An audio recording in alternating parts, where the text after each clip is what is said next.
विद्यार्थियों, education portal पर एक बार फिर आपका हार्दिक अभिनंदन। यानी कल हमने क्रिया के बारे में अध्ययन किया था। क्रिया का अर्थ बताया था कार्य करना। यानी कोई भी वाक्य है वो क्रिया के बिना पूरा नहीं होता है। और क्रिया की परिभाषा बताई थी कि जिस शब्द से किसी कार्य के करने या होने का बोध हो उसे हम क्रिया कहते हैं। फिर हमने कर्म के आधार पर देखी थी क्रिया के दो प्रकार बताए थे, सकर्मक क्रिया और अकर्मक क्रिया। और सकर्मक क्रिया के भी दो प्रकार बताए थे, एक कर्मक क्रिया और एक द्विकर्मक क्रिया। अब सकर्मक क्रिया में जो फल प्रभाव पड़ता है वो कर्म पर पड़ता है और अकर्मक क्रिया में जो प्रभाव पड़ता है वो कर्ता पर पड़ता है।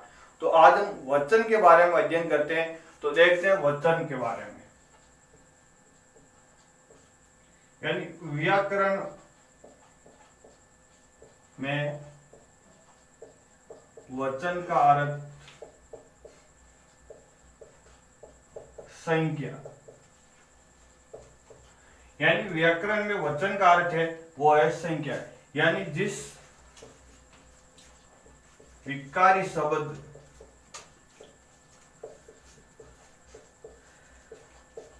से संज्ञा का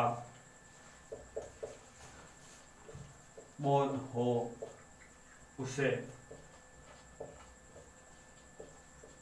वचन कहते हैं। अब वचन भी दो प्रकार के होते हैं। तो देखते हैं वचन के प्रकार। यानी वचन दो प्रकार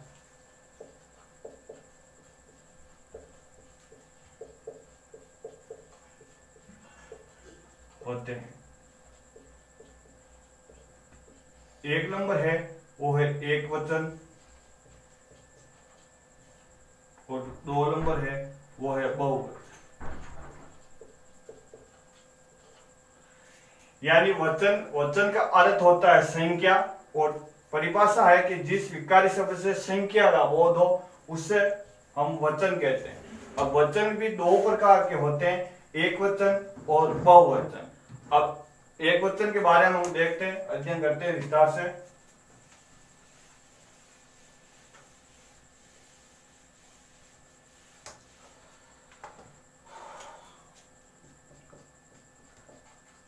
एक वचन यानी जिस शब्द से वस्तु, स्थान या एक संख्या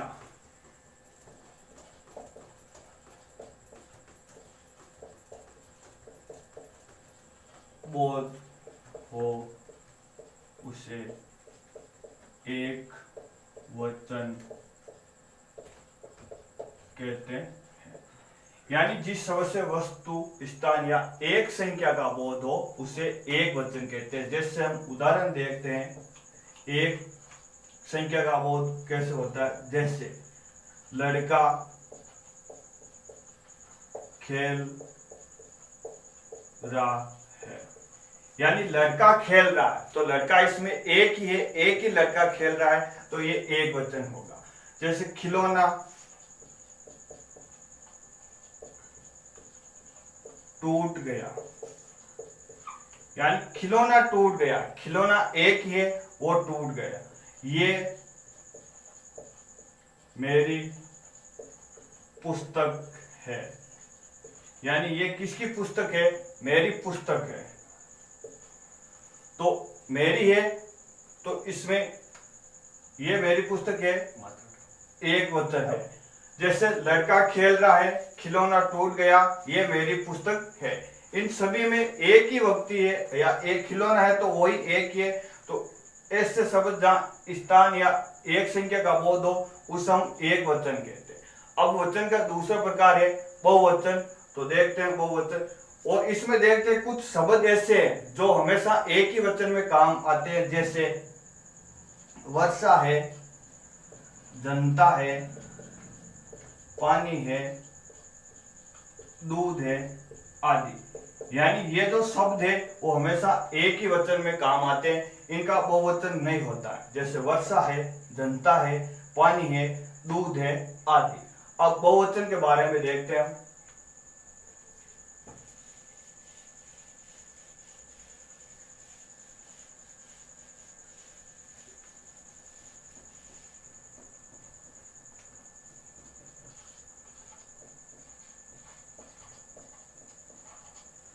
बहुवचन की परिभाषा देखते हैं, यानी जिस शब्द से वस्तु, स्थान या एक या उससे अधिक संख्या का बोध हो उसे बहुवचन कहते हैं। यानी जिस शब्द से वस्तु या स्थान एक से अधिक संख्या का बोध हो उसे बहुवचन कहते हैं। एक वचन में तो हमने देखा था कि एक ही संख्या का बोध हो उसे एक वचन कहते हैं। बहुवचन में वो एक से अधिक संख्या का बोध हो उसे बहुवचन कहते हैं। जैसे उदाहरण देखते हैं इसके, लड़के खेल रहे हैं, यानी लड़के खेल रहे हैं। खिलौने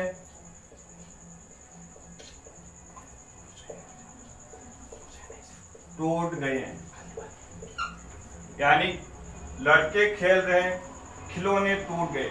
तो लड़के खेल रहे हैं यानी एक से अधिक लड़के हैं, खिलौने टूट गए तो एक से अधिक खिलौने हैं। तो जहाँ संख्या एक से अधिक हो वहां बहुवचन का प्रयोग होता है। अब कुछ ऐसे शब्द हैं जिनका हमेशा बहुवचन में प्रयोग किया जाता है, जैसे प्राण है, होश है, हस्ताक्षर है, बाल है, अंशु है,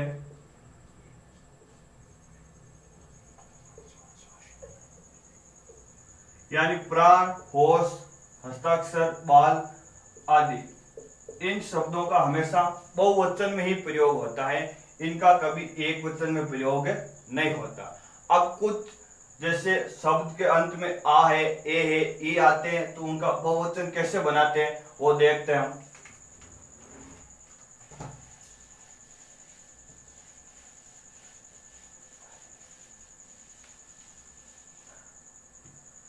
यानी जब शब्द के अंत में आ हो तो ए लगाकर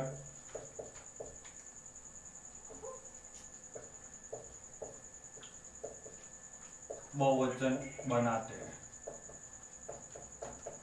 जैसे शब्द लेते हैं, एक वचन इधर देखते हैं और बहुवचन। जैसे कमरा, यानी पीछे क्या आना चाहिए आ, तो रा आ रहा है, आ आ रहा है तो इसका बहुवचन क्या बन जाएगा कमरे। जैसे बेटा, आ रहा है तो बेटे।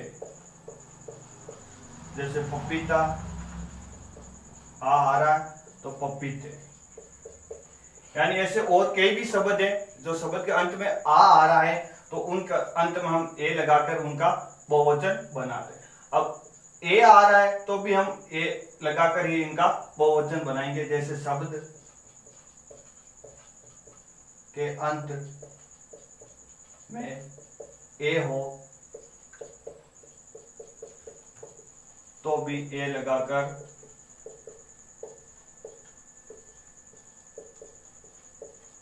बहुवचन बनाते हैं। जैसे शब्द देखते हैं इसमें, यानी शब्द के अंत में क्या आना चाहिए ए आना चाहिए। जैसे इसमें तो आ रहा था, अब इसमें शब्द के अंत में हमें क्या आना चाहिए, जैसे शब्द के अंत में ए हो तो ए लगा के इसका बहुवचन बनाते हैं। जैसे एक वचन और बहुवचन। जैसे पुस्तक, इसको बन जाएगा पुस्तकें, सड़क, सड़कें। और भी कई शब्द हैं जिनके पीछे ए आ रहा है, तो हम ए की मात्रा लगाकर इनका बहुवचन बनाते हैं। अब आगे देखते हैं हम, जैसे ई आ रहा है शब्द के पीछे, तो उनमें किस तरीके से बहुवचन बनाते हैं। जैसे हम देखते हैं कि शब्द के अंत में ई वाले शब्दों के अंत में या लगाकर इनका बहुवचन बनाते हैं। जैसे शब्द है दवाई, तो पीछे क्या लगाना है, या लगाना है, तो दवाइया। नदी रुका है, नदिया। खिड़की है तो खिड़कियां। यानी ऐसे और कई भी शब्द है जिनके पीछे ई आ रहा है, तो इनके पीछे या लगाकर इनको बहुवचन में परिवर्तन करते हैं। फिर स्त्रीलिंग शब्द हो और अंत में या हो, तो या को ऊपर चंद्रबिंदु लगाकर उनके बहुवचन में उनको परिवर्तित करते हैं। जैसे चिड़िया, तो इसका हो जाएगा चिड़िया। डिब्बिया, डिब्बिया हो जाएगी। यानी ऊपर या के स्त्रीलिंग शब्द हो तो उसको या के ऊपर चंद्र बिंदु लगा देना है। जैसे गुडिया, तो गुडिया हो जाएगी। यानी इस तरीके से अगर शब्द का अंत ई हो तो पीछे क्या लगाना है, इया लगाना है। और स्त्रीलिंग हो और शब्द के अंत में या हो तो या ऊपर क्या लगानी है, चंद्र बिंदु लगाकर इनको बहुवचन के रूप में परिवर्तित करते हैं।